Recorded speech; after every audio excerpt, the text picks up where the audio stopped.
Black Clover se tornou um dos principais shonens da nova geração, com uma história e seu elenco possuindo vários personagens interessantes com habilidades e disposições únicas. Um desses personagens que se destaca muito dentro da obra é o atual Rei Mago de Clover, Julius Novachrono. Nem sei mais se pode chamar ele de atual Rei Mago devido ao último capítulo do mangá, mas por várias vezes na obra as habilidades de Julius acabaram chamando bastante atenção por serem incrivelmente poderosas. Apesar de sua aparência atual, que lembra um garoto, ele com certeza é um dos personagens mais fortes da obra. E aí, eu sou o Vinícius e sejam bem-vindos à Casa dos Otaku. Julius Novachrono é o 28º Rei Mago do Reino de Clover. Antes de estar na posição de Rei Mago, Julius era o capitão do esquadrão dos Cervos Cinzas. Como é de se esperar, o Rei Mago deveria ser severo e sério o tempo todo, mas sabemos que Julius acaba não sendo assim.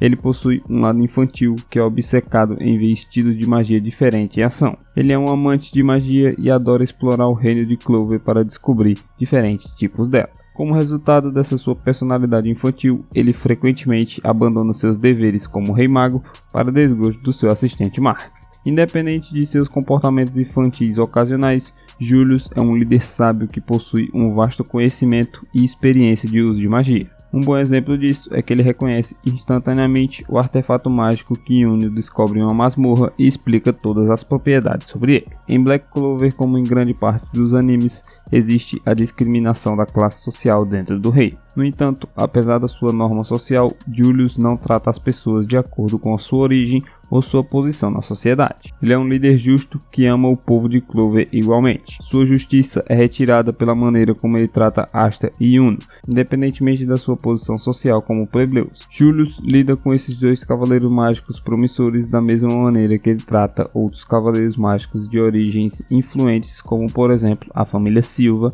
ou a família Vermelho. A motivação que Julius tem como pessoa e líder é obtida a partir da sua inspiração em Zara Ideale. Inicialmente, no reino de Clover, a cavalaria mágica eram títulos alcançados apenas por nobres. No entanto, Zara Ideale quebrou essa restrição ao se tornar o primeiro plebeu a ser um cavaleiro mágico. A morte de Zara foi uma das principais razões de Julius acabar se tornando o atual Rei Mago. Agora falando sobre suas habilidades, elas são poderosas mesmo comparadas aos cavaleiros mais fortes do rei. Em Black Clover, o número de pétalas do trevo na capa do grimório de alguém pode representar o quão poderoso é esse cavaleiro. No entanto, o grimório de Julius parece ser único. Ele é sem capa, parecendo um grande rolo de papel gigantes. Seu grimório era uma grande curiosidade para todos, já que nunca era possível vê-lo quando Julius estava em ação. Ele revelou o seu grimório na segunda temporada, no episódio 42 do anime, durante a sua luta contra Lich, um elfo responsável por manter os cidadãos do reino de Clover como refém, e também a outra personalidade do capitão do Alvorecer Dourado, William Vengeance. A maioria dos fãs especula que seu grimório reflete suas habilidades, que são de tempo e manipulação do espaço. Em um modo diferente de falar, como o tempo não se pode determinar se ele tem começo ou fim, o grimório de Julius acaba refletindo isso. Um grimório sem capa, onde suas folhas ficam rodando em um ciclo contínuo. Como explicado anteriormente, ele pode manipular o espaço e o tempo.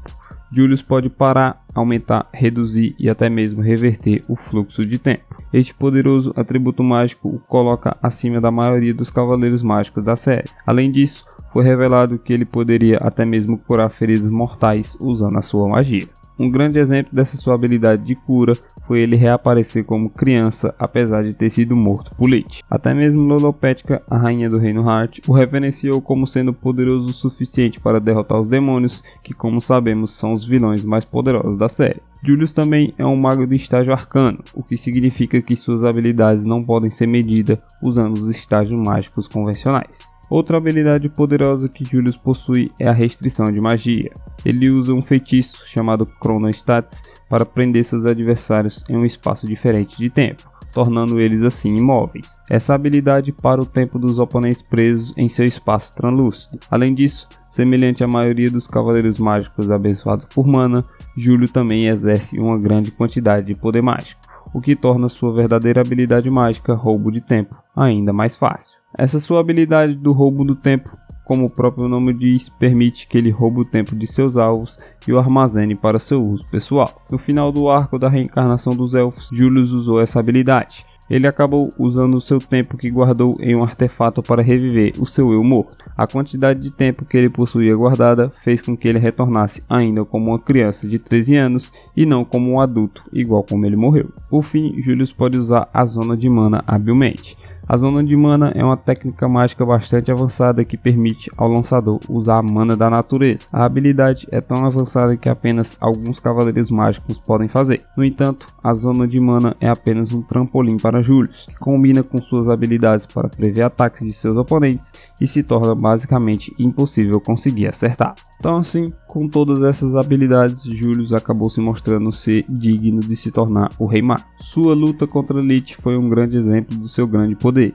Ele por diversas vezes poderia ter derrotado Lich facilmente, mas como sabemos, agora que ele é Lucius Zogratz, possivelmente durante aquela luta, Lucius não queria derrotar Lich porque Lich estava utilizando o Corpo de Vingança. E como sabemos, o Corpo de Vingança é necessário para que a árvore de Qlioptich funcionasse. Eles precisam da magia da Árvore do Mundo e também da magia da escuridão do Yang. Então, se ele acabasse derrotando Lich naquele momento, o seu plano futuro acabaria não dando certo. Então, o que dá para levar em consideração é que ele acabou se deixando ser derrotado para que assim ele pudesse voltar como criança e assim o seu plano ainda pudesse continuar em execução.